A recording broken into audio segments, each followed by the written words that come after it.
So I'm a client and you're building a DTC brand. How do you think of building that like now in the current environment or ecosystem? Okay, let me start in a place here for you. So, like, uh, I mean, you're on Twitter. What? Okay, so let me jump here first. Almost every DTC brand thinks Facebook, Instagram ads. That's not necessarily right, but we're not even going to go down that road. Like, let's just say, okay, Yep. we're gonna build this largely with Facebook, Instagram ads. I'm gonna I can't just go down this road without giving a little caveat here and saying like, yeah, maybe we should like be responsible and set up some like basic Google ads first, and grab whatever low hanging fruit there is to like create some like baseline good return, even if it's not super scalable. But let's say, hey, our plan is to try and grow with Facebook, Instagram ads. Um, I don't think it's wrong. I don't think it's the bad way to go. It's definitely what I know. If I were to launch a DTC brand, I would launch one that, that's the way I could go because that's what I know really well. Sure. What is the biggest lever that you have right now on Facebook and Instagram? I would say creative, Oh right? yeah, you and all the rest of the gurus, huh? Creative. Yeah. You and all the rest of Oh, the that's gurus. not what. Great, banging the Yeah, creative drum. I got guru tag. Yeah, I there you know. I go. got the creative No, no, Kool-Aid. okay. So yeah, like I'm not saying that's wrong, but I actually think it's like oversimplified in the world of DTC culture right now and said like creative is Hmm. your number one lever, right? And number one, like I just kind of alluded to, there's a lot of ways to build a DTC brand that aren't Facebook and Instagram ads. And number Sure. two, I actually think, yeah, like maybe from the ground up, creative is your biggest lever, but maybe not. Like maybe it's kind of like working on like a better offer, right? Or like a better product or something Yeah. like being more unique.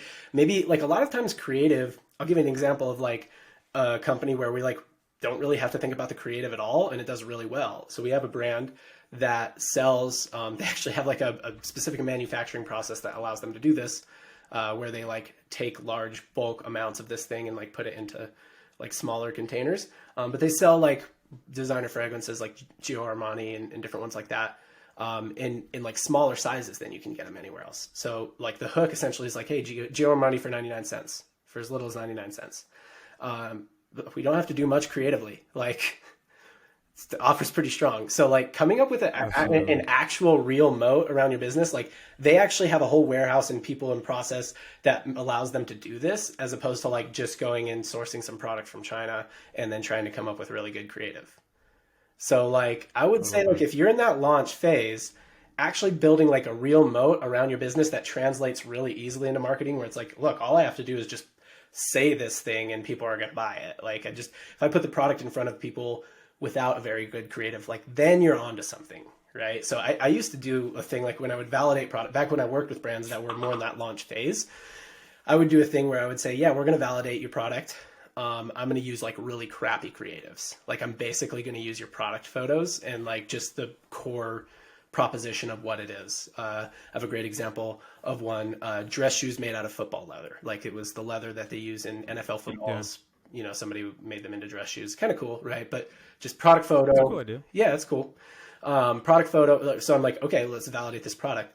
If that doesn't work in its simplest form and it's like already hard and already a grind, like I would go back to the drawing board there instead of trying to be like, let's come up with some really great creative, or let's go find an NFL influencer or something like that. Like just make it like really simple and easy to buy without great creative. And then creative is a fuel, not a fire, right? Um, Ooh, write that down. yeah, That's so right good. down there it is. So that's like one thing. And then like let's jump into like a brand that maybe isn't starting out. If you want, I don't know, maybe you're listening and Okay. aren't that. Uh, No, yeah, yeah. Let me Go give you an for it. example. Let me come up with like an example brand. So let's do like Purple mattresses. Pretty advanced for a Love it. DTC brand. Pretty far along. Do you think creative is a big lever for them? Now. Like, do you think that you, Raba, like Purple comes to you and they say, hey, we want to hit this goal. And that goal is not on trajectory. They have to break trajectory to hit that goal. Do you think Yeah. that there's like a bunch of space beyond diminishing returns on creative? Or do you think they're pretty far past the point of diminishing returns on creative? Yeah. We're at best, I'd say they're break even. Yeah. approaching diminishing returns. Like it's going to be hard to squeeze out more value there, and it's going to be, I think, to the point you're trying to make is like a lot of times like 90% is pretty doable, but that last 10% of value costs like more than the whole 90% did to acquire, because it's just wringing a dry towel, running people down. Like, okay. I take your point there. So I'm tracking. Right. There are a lot of brands. If you've been around for a little while at this point, we have like lots of brands in our portfolio like this, where it's like everyone, like Nick does this, right? Like, Nick Shackelford, who's like our head of our agency, like he likes to say, hey, creative is your biggest lever. Well, for certain brands, they're pretty far, but like they haven't launched a crappy creative in a year and a half, right? Like, and to quote the Beatles, there's nothing you can do that can't be done. There's nothing you can sing that can't be sung, right? Like, it's not like we're going to come up with some new angle that nobody's ever thought of to sell men's t-shirts or men's wallets or something like that, right? Like, we're not going to come up with some new idea for selling this wallet that is cool, right? Like, here, I'll show you. Like this one, it's like one of those ones that like does that, pops my cards out. Like, it's cool. Oh, that is cool. Yeah, it's cool, but it's like we've already showed that, like it's not like we're going to come up with some new way to sell that. And if we do, like if you try to come up with a chord progression that's never been done before, it would sound weird and not good, right? Like, so creatively, if you're like stretching into these different ideas, a lot of times it's like not good. So, maybe you go to iterations, but you're not going to get that much gain from iterations. So creative is your biggest lever if there's room there, right? But if you've already been really leveraging creative and really focused on creative, it's not your biggest lever. And I would say that your biggest lever is the ability to find your biggest lever, which I think is a big way Triple Whale comes in, right? Like, here we go, subtle pitch. Zing. Here's for example, maybe let's go back to Purple mattresses. I split things up into 3 categories, and it's our 3 media buying, like core media buying team members that we have. We have creative strategists. We just talked about that. And a lot of times there is room there, right? A lot of times it's like, oh, they're not trying any advertorials. They're not trying, there's so many angles they're leaving out there, so many elements of their offer they're not highlighting and stuff like that. So a lot of times there is room there, and that is a lever. I don't want to downplay it. But creative strategists, media buyers, and growth strategists. So, if you've got Purple and you're like, okay, I'm looking at this thing and it's like, you guys have been running great creative. You guys haven't launched a bad creative in 5 years, right? Like, there's not a lot of room to like break trajectory and hit this higher goal here on creative. It's not a lever. So then you look at media buying, right? Like, is it like, okay, there's some stuff they're doing in their ad account that, really, if we fix this, whether it's Facebook or whether it's their media mix of like, oh, they need to allocate some of this over here or whatever. And maybe we'd be on the track. Sometimes there is that. But again, with Purple, you probably wouldn't find that with them. They have teams of full-time media buyers per channel and stuff. You might not. You might find that. You might. So again, there's a lot of brands where there is room on the media buying part. And I think a lot of people in the guru space are underplaying that right now. Like, media buying is a lever, especially when you've overstretched creative. Like when you're past the breaking point on creative and you've already been launching lots of good creative for a long time. A lot of times media buying and figuring out what the algorithms of the platforms want is a bigger lever. And then where you'd probably actually find it, for Purple, would probably be in some, and this is where I categorize it under like the growth strategist preview, in some element of the brand that they hadn't seen before. So you'd uncover some gem about this company that was like a hidden strength or a hidden opportunity, right? So you might be like, okay, people who come in on this product actually have a 3 times higher LTV at 90 days. And we're not focusing on that product on the acquisition side. So if we actually just like focused our creative efforts on that product and focused our media buying efforts on that product and like improved our acquisition on that product, I think that would actually break trajectory and bring them to that new plane, right? So that's not always what it is. Sometimes there isn't that there. But the levers, like the biggest lever, like that's kind of back to full circle. The biggest lever in any brand is the ability to find out what the biggest lever is. It's not always creative. I love it. Damn, you got me. You brought me around. Yeah. I think I'm in on that now. That is so fascinating. I never thought of it in terms of that essentially diminishing returns or just that economic model of absorption. Right. Like you've absorbed the majority of the value in that vector. Right. Where it's like, even if you go get sandwich for somebody and you spend $500,000 to run a video or make a video and stuff, it's like, it'd be the same as your $10,000 UGC, because you're not changing any of the economics, and you're not like, you're already running great creative. So like, you know what great creative can do. So there's no way that you're really going to get a step change there. Yeah. That's a really fascinating take. To get really tactical with people though, because I feel like that whole thing was like, people are like, oh great, so now I don't really know like what to take away from that. You know, if you can figure out what your biggest lever is, oftentimes with creative, it's either that you're leaving some stone unturned, right? Like there's some angle or some market that you can sell your product to that you're not selling your product to. And you can have some win with either like relevance or specificity, or like reason to act now, or some transformation, or use cases, right? Like True Classic Tees has use cases of like, you know, at the club, at the gym, things like that, right? So it's something like that, or it's hopping on a trend, right? So the creative's job, if you have a strong offer, the creative's job is to just do two things. One, get attention. Two, highlight the strongest element of that strong offer, right? So think back to that brand I said earlier. All that creatives have to do is get attention and then say Gio Armani for 99 cents, right? Like that's the strongest element of their offering. So yeah, like finding trends, finding TikTok trends, Instagram trends, things like that. That's usually another like win creatively. Media buying, I would say it's a lot of times getting the right organization and attribution on your data. So like using a tool like a triple pixel. There you go. Using a tool like a triple pixel or something to like figure out like what is actually like the best window for me to optimize on. Is it one day click? Is it modeled views? Is it what is it, you know, or if I'm using in ad account, like what am I looking for, or getting the right media mix? A lot of times those are the wins on the media buying side, is like getting more into the data and running the correlations to figure out like what's actually impactful here and what's just perceptionally impactful. And then, yeah, on the growth strategist side, a lot of times it's like, this is where it's like hard to formulate, but, yeah, it's figuring out like, what is the true moat that this brand has? You know, like what is the true strength that this brand has? So a lot of times like brand owners will say that their biggest strength is brand, right? Like our brand is strong.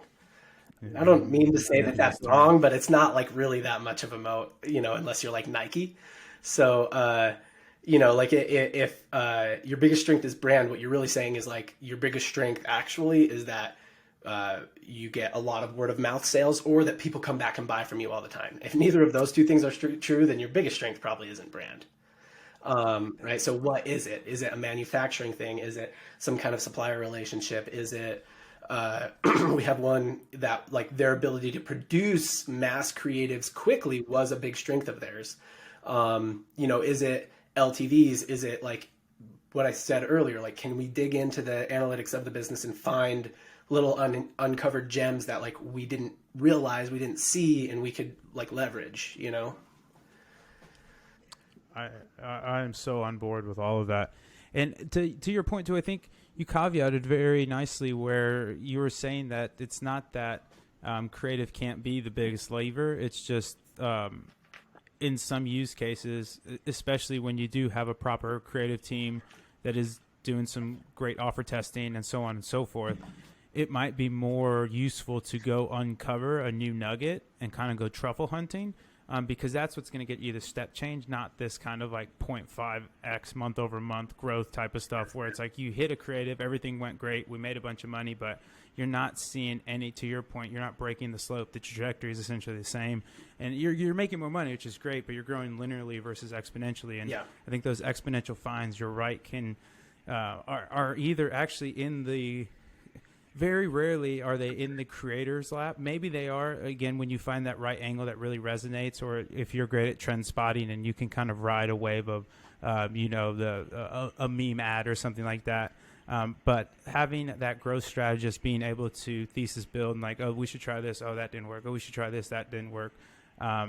Is really, really helpful as well. So I think that's a really interesting way to structure it. I love that. No, that's fantastic. Yeah. It's like exactly how you put it, like the step change. So like the toughest, most difficult position to be in, and this is like a lot, we definitely have brands who are in this, is when you actually are correct about your biggest lever and you actually are aware of it and you are already leaning into it heavily and leveraging it heavily and you're still not hitting your goals.